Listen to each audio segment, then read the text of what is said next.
Hello friends and welcome back to my YouTube channel commerce का ज्ञान।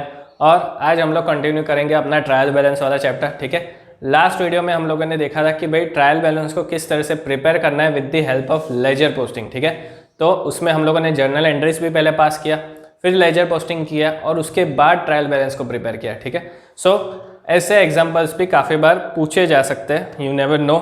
ठीक है, लेकिन जो most common types of questions है जिसमें कि भाई आपको ऑलरेडी जो लेजर अकाउंट के बैलेंसेस है वो ऑलरेडी प्रोवाइड किए होंगे, आपको क्या करना है, सिर्फ ट्रायल बैलेंस में डेबिट कॉलम या तो क्रेडिट कॉलम में उसको लिखना है और टोटल कर देना है। आपका टोटल हमेशा इक्वल आना चाहिए, so that is your final answer. मतलब आपको पता ही है कि अगर आपका जो बैलेंस है वो मैच नहीं कर रहा है तो डेफिनेटली आपको आपकी जो गलती है वो पता चल जाएगी। मान लो कि भाई परचेज को डेबिट कॉलम में लिखना था और क्रेडिट कॉलम में लिख दिया तो आपका बैलेंस कभी मैच नहीं होगा। So this is the benefit, मतलब कि this is one of the easiest chapter also कि भाई आपको आंसर बिफोर एंड पता ही है कि भाई अपने को तो जो टोटल है वो इक्वल आना चाहिए। ठीक है, सो चलिए स्टार्ट करते हैं। उससे पहले always remember, so this are some of the items की जो हमेशा डेबिट कॉलम में आती है और हमेशा क्रेडिट कॉलम में आती है। ठीक है, तो जो भी आपका एग्जाम्पल होगा ना वो इसी में से आने वाला है, राइट।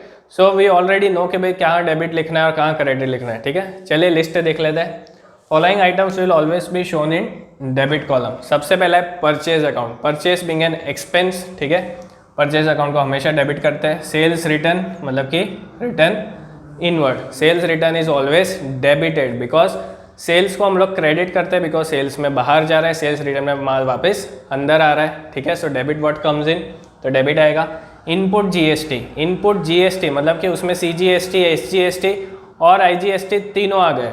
ठीक है, तो अगर इनपुट है मतलब कि परचेज के ऊपर है या तो एक्सपेंसेस के ऊपर जो जीएसटी चार्ज होता है that is your input GST, तो परचेज को डेबिट करते हैं, सो ऑब्वियसली जीएसटी को भी हम लोग डेबिट करते हैं।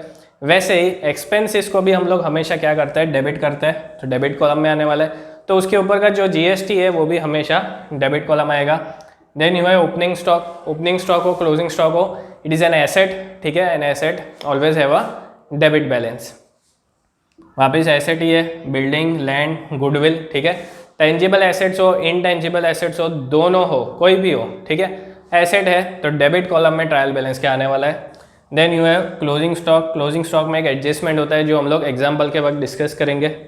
एक्सपेंसेस मैंने बता दिया। Losses, losses are always debited, इसलिए डेबिट कॉलम में लिखना है। And last is your cash account, sorry bank account. ठीक है, तो कैश अकाउंट का हमेशा डेबिट बैलेंस ही होने वाला है। बैंक अकाउंट में देर इज अ कंडीशन कि भाई बैंक अकाउंट डेबिट कॉलम में भी हो सकता है और बैंक अकाउंट आपका क्रेडिट कॉलम में भी हो सकता है। ठीक है, डिपेंड्स कि आपको एग्जांपल में क्या लिखा है। अगर बैंक ओवरड्राफ्ट लिखा है तो आपको ऑब्वियसली क्रेडिट साइड में लिख रहा है ट्रायल बैलेंस के। ठीक है, चलिए अब क्रेडिट आइटम्स लिख लेते हैं। What are the credit items, जैसे कि सेल्स। ठीक है, सेल्स को हम लोग हमेशा क्रेडिट करते हैं, इनकम है।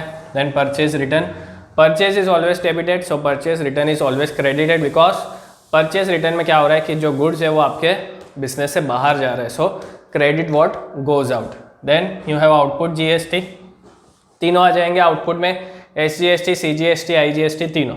देन यू हैव लायबिलिटीज, मतलब कि क्रेडिटर्स आ गया, बैंक लोन आ गया। ठीक है, so liabilities are always credited, clear.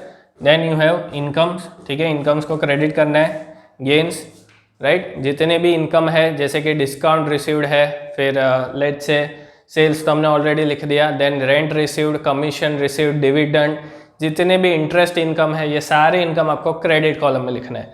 Then gain है, ठीक है, gain on sale of asset. Then you have bank account but it should be overdraft, bank account should be in the nature of overdraft. ठीक है, overdraft मतलब कि आप लोग अपना जो बैंक अकाउंट का लिमिट है उससे ज़्यादा विड्रॉ कर रहे हो तो ये अपनी लायबिलिटी हो जाती है और इसीलिए हम लोग क्रेडिट कॉलम में लिखते हैं। ठीक है, लेकिन अगर नॉर्मल बैंक अकाउंट है, डेबिट बैलेंस लिखा है या तो कुछ नहीं लिखा है तो अपने को अज्यूम करना है it is having a debit balance, right.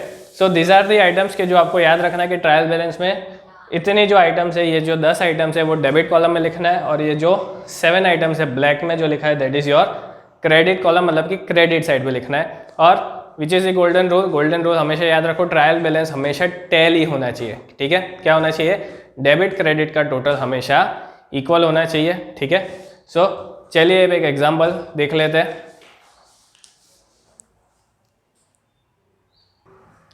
चलिए अब एक एग्जाम्पल देखते हैं जिससे आपको ये पूरा जो कंसेप्ट है वो बहुत ही अच्छे से क्लियर हो जाएगा। Now this is your example. आपको बहुत सारे यहाँ पे बैलेंसेस ऑलरेडी दिए और उनके बैलेंसेस का अमाउंट दिया है।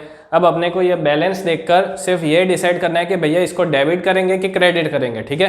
तो उसके लिए जो मैंने ऑलवेज रिमेंबर वाला टेबल बनाया था कि जो 10 आइटम्स डेबिट वाली थी और 7 आइटम्स क्रेडिट वाली थी, वो अपने को याद कर लेना है। Now this is the format of trial balance. Trial balance as on 31 March 2019। जो भी डेट दिया है आपको एग्जाम्पल में, वो डेट आपको यहाँ पे मेंशन करना है। नाउ फिर से फॉर्मेट देख लो। Head of accounts LF, debit amount, credit amount, ठीक है। तो सबसे पहले आइटम अपनी है कैपिटल, सो कैपिटल अकाउंट, ठीक है।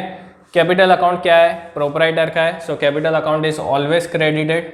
उसका हमेशा क्या आएगा? क्रेडिट बैलेंस आएगा, बिकॉज उसका लॉजिक क्या है कि जो कैपिटल अकाउंट है वो बिजनेस के लिए लायबिलिटी है, बिकॉज अपने को ये जो 2 लाख रुपए है वो ओनर को कभी ना कभी तो वापस करने हैं, ठीक है। सो जो लायबिलिटी होता है तो लायबिलिटीज का ऑलवेज क्रेडिट बैलेंस होता है। ये आप लोग वो जो हमने टेबल देखा था वो टेबल में आप लोग देख सकते हो। Then you have debtors. Debtors asset में आते हैं और एसेट का बैलेंस हमेशा डेबिट होता है, so 30,000। Then you have fixed assets, नाम ही लिखा है एसेट है, अगेन डेबिट बैलेंस में आएगा 1,92,000। चलिए, then you have sales. Sales is always having credit balance because sales अपना क्या है? इनकम है, ठीक है। And income are always credited, so 1,10,000 credit column में लिखना है। Then you have return outward. Return outward, अब रिटर्न आउटवर्ड मतलब क्या कि जो बाहर भेजा है, ठीक है। सो क्या बाहर भेजा होगा? जो हमने परचेस किया होगा। So return outward is basically purchase return, ठीक है। सो परचेज का बैलेंस हमेशा डेबिट होता है, लेकिन परचेज रिटर्न जो अपने जो गुड्स है वो कंपनी से बाहर जा रहे हैं तो हमेशा क्रेडिट बैलेंस आएगा, ठीक है। चलिए, then bills payable. Bills payable is a liability because word देख लो, पेएबल है। पेएबल मतलब कि किसी को पे करना है, ठीक है। जब भी पेमेंट की बात आती है, अगर अपने को पे करना है तो वो हमारे लिए हमेशा क्या रहेगा? लायबिलिटी रहेगा। और लायबिलिटी को हमेशा क्या करना पड़ता है? क्रेडिट करना पड़ता है, ठीक है। तो 8,000 लिख देंगे क्रेडिट साइड पे। चलिए, then you have bank OD, bank overdraft. मैंने बोला था कि बैंक बैलेंस डेबिट भी हो सकता है, क्रेडिट भी हो सकता है, लेकिन स्पेसिफिकली ओवरड्राफ्ट लिखा ही है, so it is a credit balance, ठीक है। 11,000। ओपनिंग स्टॉक अगेन एसेट है तो डेबिट साइड पे लिखेंगे 15,000। चलिए, then creditors. Creditors is a liability, जो हमें पे करना है पैसा, तो लायबिलिटी को हमेशा क्रेडिट बैलेंस होता है, ठीक है। See double entry system frame ही इसी तरह से किया गया है कि भाई जैसे कि एसेट को अगर डेबिट करते हैं तो सारे लायबिलिटीज़ को हमेशा क्रेडिट करते हैं, और उसी तरह से ये सिस्टम हमेशा मैच होता रहेगा, right. Then you have purchases. Purchases expense है, expenses are always having debit balance. चलिए, then you have return inward. Return inward मतलब कि सेल्स रिटर्न वापस आया, ठीक है। सो सेल्स को क्रेडिट करते हैं, सेल्स रिटर्न को डेबिट करेंगे, right. Debit what comes in. Then you have wages. Wages expense है, expenses are always debited. Salary लिखा होता है तो भी डेबिट कॉलम में आता। बिल्स रिसीवेबल, अगर बिल्स पेएबल क्रेडिट कॉलम में आता है तो bills receivable obviously debit column में आएगा, ठीक है। तो इस तरह से आपको चीज़ें याद रखनी है। दूसरा, bills receivable is an asset because अपने को किसी के पास से बिल का पैसा लेना है, जो भी डेटर वगैरह है, ठीक है। सो जो भी एसेट होता है उसका हमेशा क्या होता है? डेबिट बैलेंस होता है, ठीक है। 15,000। Then last is rent account, ठीक है।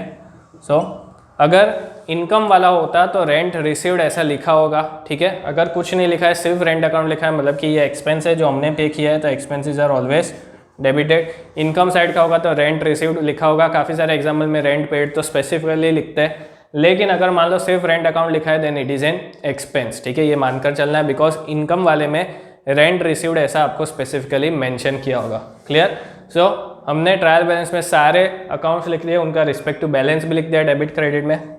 नाउ द लास्ट स्टेप क्या करना है? इसका टोटल करना है। क्या करना है? इसका टोटल कर देना है, ठीक है। सो 12320 तो 3,60,000, ठीक है। ये आपका आंसर आना चाहिए। आप लोग टैली कर सकते हो, दोनों साइड का टोटल हमेशा इक्वल आना चाहिए, तभी हम लोग बोल सकते हैं कि जो अपना ट्रायल बैलेंस है वो मैच कर रहा है, clear. So this is how, इस तरह से एग्जांपल्स भी पूछे जाते हैं जो बहुत इजी हो जाएगा। आपको ये पूरा लिस्ट दे दिया होगा, सिर्फ डेबिट और क्रेडिट कॉलम आपको डिसाइड करना है। क्लियर? सो आज के वीडियो में इतना ही। अब अपना सिर्फ लास्ट टॉपिक बचा है ट्रायल बैलेंस में, जिसमें अपने को जो ट्रायल बैलेंस गलत वाला दिया है उसको सिर्फ रेक्टिफाई करना है और उसके साथ अपना चैप्टर खत्म हो जाएगा। अगर वीडियो का कंटेंट अच्छा लगा हो तो आपको पता ही है क्या करना है, लाइक शेयर और कमेंट करना ना भूलें। Thank you.